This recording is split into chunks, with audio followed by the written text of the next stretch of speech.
Hello friends, welcome back to my channel. അപ്പോൾ ഇന്നൊരു വലിയ വിശേഷത്തിൻ്റെ തുടക്കമാണ്. ഞങ്ങളുടെ ആനേടി അമ്പലത്തിലെ കൊടിയേറ്റാണ് കേട്ടോ ഇന്ന്. ഇന്നേക്ക് 10ാം നാൾ ഞങ്ങളുടെ വലിയ ഉത്സവമാണ്. ഞങ്ങൾ ഓരോ വർഷവും നമ്മുടെ ഈ ഉത്സവത്തിനായിട്ട് കാത്തിരിക്കാറുണ്ട് കേട്ടോ. അത്രയ്ക്ക് ഇഷ്ടമാണ്.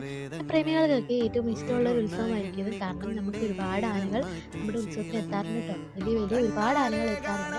പിന്നെ ആരെങ്കിലും വന്നിട്ടുണ്ടെങ്കിൽ പറയണേ.